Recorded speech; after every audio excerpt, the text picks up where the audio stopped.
આજે આત્મદેવ રોવા લાગ્યા છે. ધુંધુકારી ત્યાંથી વયો ગયો.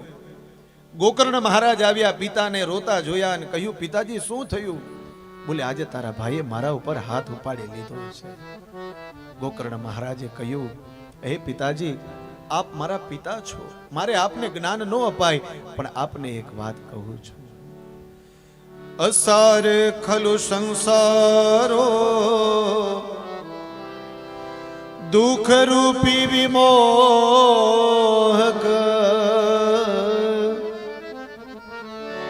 સુત કસિયા ધન કસિયા સ્નેહવાંજલતે નિશો સ્નેહવાંજલતે નિશો. હે પિતાજી, અસારે ખલુ સંસારો દુઃખ રૂપી વિમોહક. આ સંસારમાં આવું બધું દુઃખ ચાલ્યા જ કરે. દરેક વ્યક્તિને આ ઘરે ઘરે આ દુઃખ છે.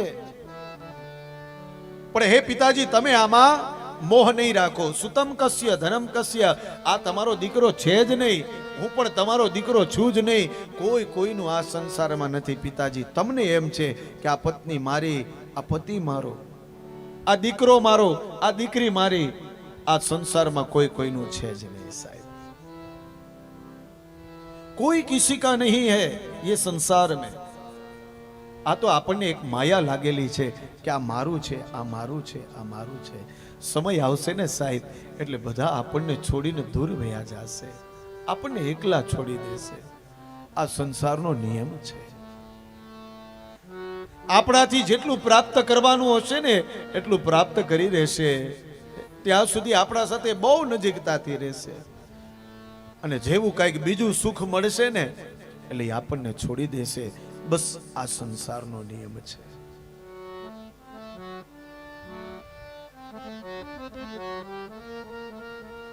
તો હે પિતાજી, આ માયાને, આ મમતાને તમે છોડો.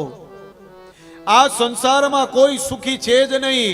નચિન્દ્રસ્ય સુખમ કિંચિત ન સુખમ ચક્રવર્તી ન. અરે ઇન્દ્ર જેવા ઇન્દ્ર મહારાજ પણ સુખી નથી. તો આપણે તો મનુષ્ય છે, માણસ છીએ. તો મુંચા જ્ઞાનમ પ્રજા રૂપમ મોહતો નરકે ગતિ. હજી પણ જો તમે મોહ રાખશો આ સંસારમાં તો નરકમાં ગતિ થશે. હે પિતાજી, મોહ નહીં રાખો. આ શરીર પણ તમારું નથી. આ શરીર ખાલી બાહ્ય દેખાવ ખૂબ સારો છે, બાકી તો દેહે સ્થિમાંશ રુધિરે ભીમતિ ત્યજત્વમ જાયા સુતા દિસુદદા મમતામ વિમુંચ પશ્યાનિશમ જગદિદમ ક્ષણ ભંગુનિષ્ઠમ વૈરાગ્ય રાગ રસિકો ભવ ભક્તિ નિષ્ઠ. આ શરીરમાં પણ હાડકા, માંસ, આ લોહી સિવાય બીજું કાંઈ નથી. બાહ્ય દેખાવ છે. તો એનો મોહ શું કામ? તો હે પિતાજી, આ સંસારની મોહમાયાને છોડો અને ધર્મમ ભજસ્વ સતતમ તેજ લોક ધર્માન. ધર્મની નજીક જાઓ, પરમાત્માની નજીક જાઓ.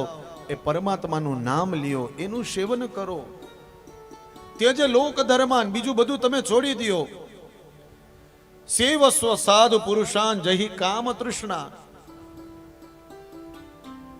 બહુ ઈચ્છા થાય તો સાધુઓની સેવા કરો, બ્રાહ્મણોની સેવા કરો, એ કામ આવશે. બાકી અન્યસ્ય દોષ ગુણ ચિંતન માશ મુક્તવા. બીજાના ગુણોને અને અવગુણોને તમે છોડી દો. આ ગુણવાન છે ને આ અવગુણવાન છે ને આ બધું છોડી દો. એનું કરેલું ઈ ભોગવશે. આપણે શું કરવાનું છે એ આપણું ધ્યાન રાખો. બીજાના દોષને તમે છોડી દો.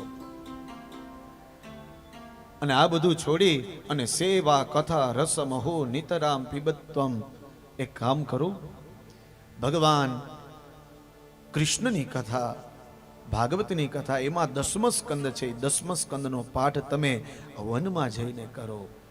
સેવા કથા રસમહો, એ કથાનું રસપાન તમે કરો પિતાજી.